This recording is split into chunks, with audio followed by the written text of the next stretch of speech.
Welcome to the 700 Club. Nigeria is one of the most dangerous countries in the world for Christians. Thousands of adults and children have been killed or kidnapped, and their churches and homes have been burned down. Well, now President Trump is threatening to cut aid to Nigeria and impose sanctions to stop the horrible atrocities. George Thomas has the story.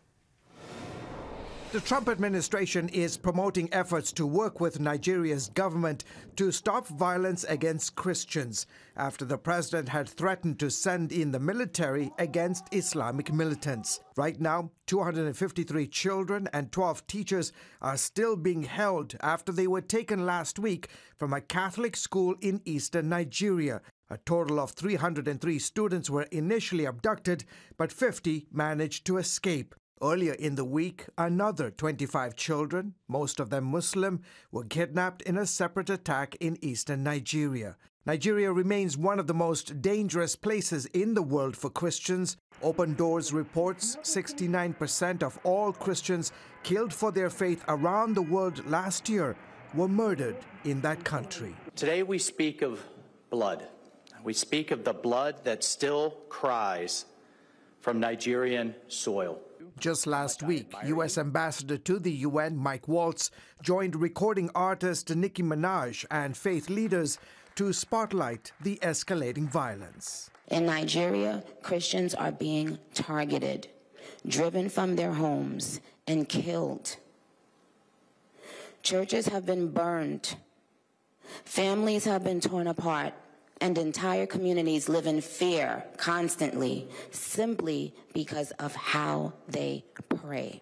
The U.S. gives Nigeria about $1 billion in aid each year. President Trump has threatened to cut that aid and impose sanctions, accusing the government of failing to stop what he calls horrible atrocities. They're killing the Christians and killing them in very large numbers. We're not going to allow that to happen. The conditionality will say you really make a serious effort to mitigate and to end this horrific slaughter, or you lose that aid. For now, the Nigerian government is facing mounting pressure at home and abroad, but families say what they need most is action and the safe return of every child still missing. George Thomas, CBN News. Well, joining us now is former Congressman Mark Walker. President Trump has chosen him to serve as the ambassador for international religious freedom. And welcome to the 700 Club. What can you tell us about the current condition in Nigeria? What's happening on the ground? Sure. Thank you, Gordon, for the opportunity to be here. Things have not improved. Just last week, in between those two abductions of all those students, we saw another Christian church that was invaded by these terrorists who come from different Islamic, basically terrorist groups, Boko Haram, Al-Shabaab, ISWAP, and others. We saw parishioners killed, others kidnapped.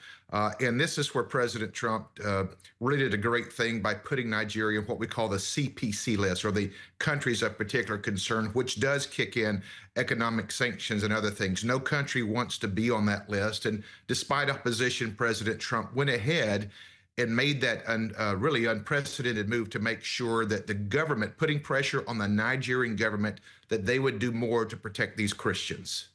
Well, the president has threatened military action, and he's also threatened to cut off financial aid. And now there's talk of diplomatic intelligence actions. What are you expecting, and what does all of that mean? Well, we hope to soon get in this job because this position was created in '98 as the principal advisor to both Secretary Rubio and to the president. Specifically, what you're asking there is a crossover of intelligence. Sometimes there are nonprofit groups or others that are buried even deeper than some of our assets, and being able to give us accurate information of literally what's happening on the ground in real time. The truth is that there's no place in the world, and there are other situations, we're studying 19 countries right now where there's an increase in blasphemy laws, but no other country in the world has the amount of targeted Christians, persecution, kidnapping, rape, and murder, torture, than we see in the country of Nigeria. And it's been going on for years, and President Trump and Secretary Rubio has been a strong voice against this as well. President Trump finally said enough is enough.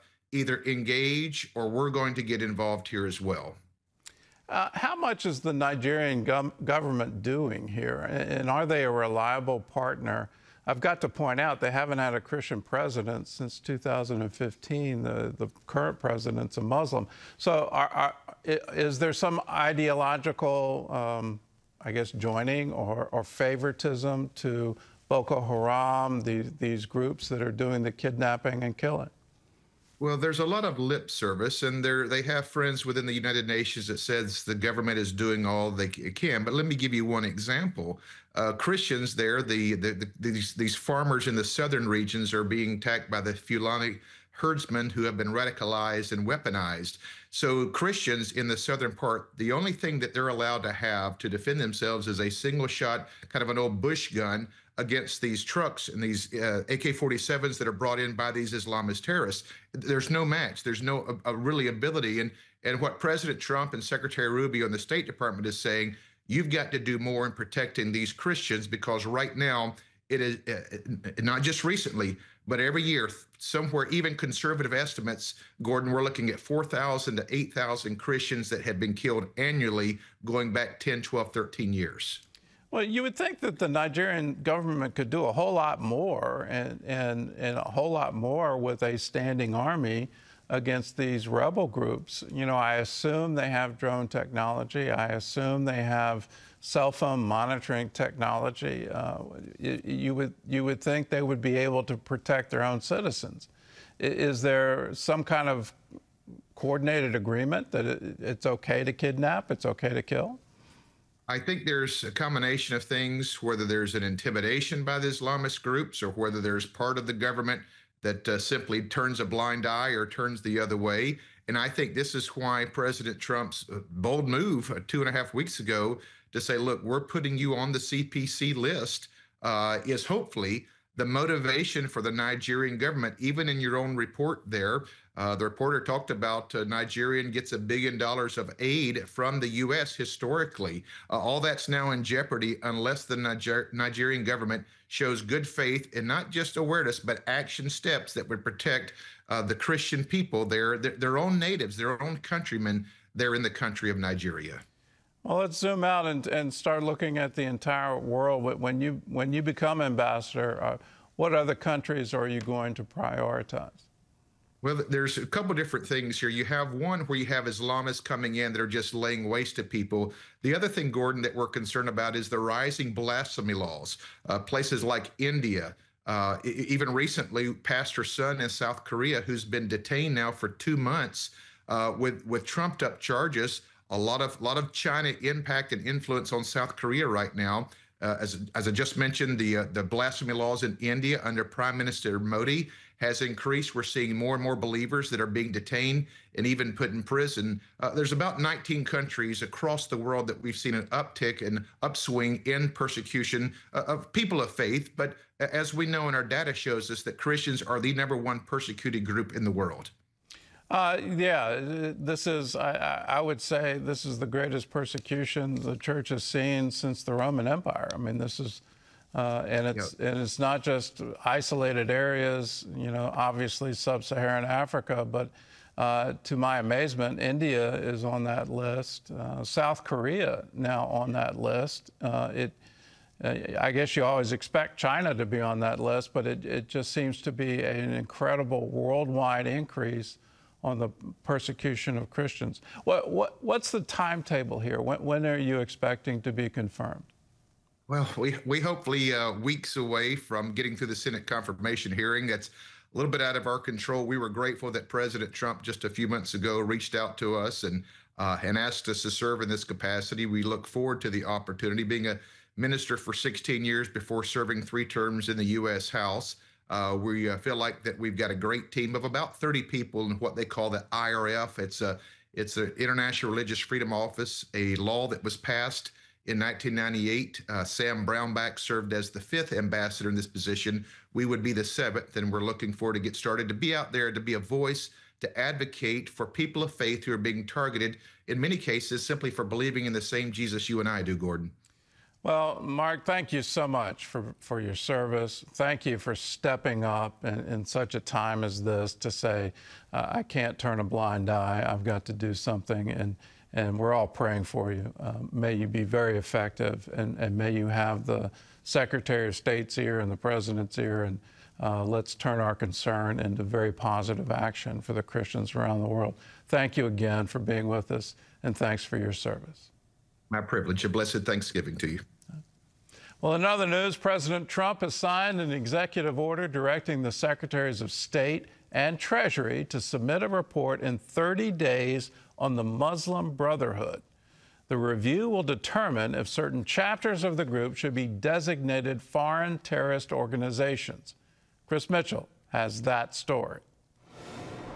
The Muslim Brotherhood was founded in Egypt in 1928. Today, it has chapters throughout the Middle East and the world. President Trump's order read in part, its chapters in Lebanon, Jordan, and Egypt engage in or facilitate and support violence and destabilization campaigns that harm their own regions, United States citizens, and United States interests. Last week, Texas Governor Greg Abbott designated the Muslim Brotherhood as a terrorist organization, stating its actions to support terrorism and to subvert U.S. and Texas laws are unacceptable. The order comes days after a 200-page report cited how the Muslim Brotherhood uses our own democratic institutions to undermine our way of life as part of their plan to establish a global caliphate and Sharia law. In northern Israel, the country is on high alert after the IDF eliminated Hezbollah's military chief. Reportedly, Hezbollah is warning the next conflict is just a matter of time. Israel's foreign minister says Hezbollah must be disarmed. As long as Hezbollah is the strongest military force in Lebanon, Israel has no security and Lebanon has no future. And in Gaza, after distributing nearly 190 million meals, the Gaza Humanitarian Foundation, or GHF, announced it's ceasing operations. CBN News visited one of the distribution sites where it provided food directly to the people of Gaza, bypassing Hamas, and helped lay the groundwork for the ceasefire. GHF says the new U.S.-backed Civil Military Coordination Center for Gaza Stabilization will be adopting its successful model. Chris Mitchell, CBN News, Jerusalem.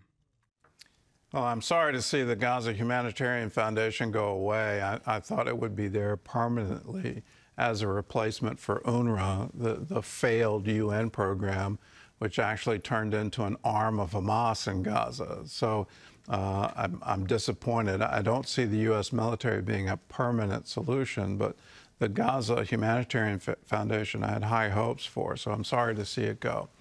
As a warning, and I want to be very clear on this, we've seen tremendous military victories from Israel. Back on October 7th, 2 years ago, it looked dire. It looked like Israel was ill-equipped. They couldn't manufacture even rifles or body armor for their own troops. They had to have emergency import of both of them. They were looking at a horrible ground war in Gaza, one that our own military said this is too dangerous for us to even attempt. We'll have too many casualties because there's tunnels below, there's ground level, and then there are going to be people in these buildings shooting at us. It's a three-dimensional war. It's too much for us. And then Hezbollah, heavily armed, would they use the invasion of Gaza, where IDF was being forced to go after its own citizens, the hostages that Hamas had? Would they invade in the north? Would Israel be facing a two-front war? Well, here we are 2 years later, stunning victories. But the ideology hasn't stopped. And Hezbollah says, we're rearming now. Hamas is saying, we're rearming now. Iran is saying, we're rebuilding and we're helping these two groups rearm. The war hasn't been won. The battles have, but we still haven't achieved peace. So as Christians, let's not be slack. Let's give God no rest until he establishes the peace of Jerusalem. Let's continue to pray, continue to intercede, and most importantly, continue to speak up for Israel and for the Jewish people worldwide. This has become the greatest rise of anti-Semitism since the 1930s, 1940s. We vowed never again. Here it is in our generation. It's time for us to stand up. We had the greatest generation in American history in World War II. Can we have that again now? This is an absolute cause for every Christian around the world to mobilize together to say, we stand with Israel.